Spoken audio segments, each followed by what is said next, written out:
Senjata itu pertama-tama dicelupkan ke dalam air, lalu digosok dengan pasir. Setelah itu, sebagian besar senjata macet atau gagal mengeluarkan selongsong pelurunya. Namun ada satu senjata yang terus berfungsi tanpa masalah. Itu adalah senapan paling terkenal di dunia, AK-47. Pria yang membuat senjata ini bernama Kalashnikov. Dia dulunya mengemudikan tank, tetapi selama pertempuran, tanknya terkena tembakan musuh dan meledak, menyebabkan lengannya terluka parah. Dalam perjalanan ke rumah sakit, dia memperhatikan bahwa senjata tentara itu tidak berfungsi dengan baik. Majalah-majalah akan rusak jika terkena air, dan mata airnya sangat lemah sehingga membeku saat cuaca dingin. Senjata semacam itu bisa merenggut nyawa. Saat itulah ide untuk membuat senjatanya sendiri terlintas di benaknya.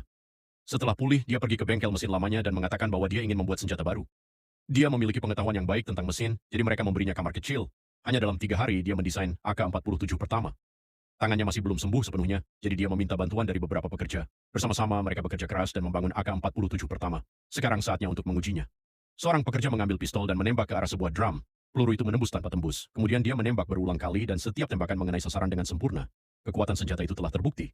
Setelah itu Kalashnikov pergi ke kantor Angkatan Darat untuk mendapatkan persetujuan atas senjata tersebut. Namun begitu para penjaga melihat senjatanya, mereka salah mengira dia sebagai teroris dan menangkapnya. Kemudian ketika seorang petugas menguji senjata itu sendiri, dia terkejut. Ini lebih baik daripada yang lainnya. Namun menurut aturan, senjata itu hanya bisa disetujui jika memenangkan kompetisi menembak tahunan. Perwira itu memanggil seorang jenderal. Sang jenderal juga menguji senjata itu dan sangat terkesan.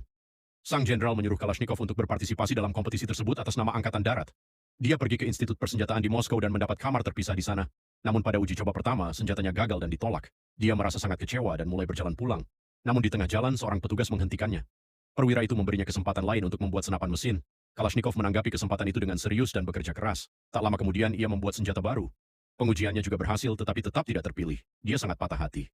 Sekitar waktu itu muncul berita bahwa Jerman telah menyerah. Perang telah berakhir. Semua orang senang, tetapi Kalashnikov sedih, berpikir bahwa senjatanya kini tidak lagi dibutuhkan.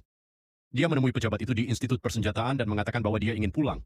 Petugas itu diam-diam menyerahkan selembar kertas kepadanya. Disebutkan bahwa pembuatan senjata masih diperlukan. Kalashnikov kembali bekerja, belajar dari kesalahan masa lalunya dan membuat senjata baru.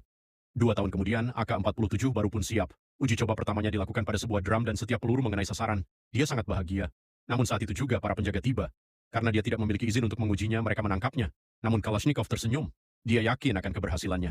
Dia dibawa menghadap jenderal. Sang jenderal sendiri juga seorang perancang senjata. Kalashnikov membuka senjatanya di depannya dan memisahkan semua bagiannya hanya dalam beberapa detik.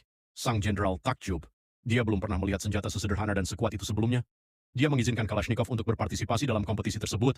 Sekarang kontes telah dimulai. Semua senjata itu pertama-tama dicelupkan ke dalam air lalu digulingkan di atas pasir. Sebagian besar di antaranya macet. Akhirnya giliran AK-47 yang menembak tanpa henti. Tidak satu pun peluru yang meleset. Kalashnikov menang dan produksi massal AK-47 pun dimulai.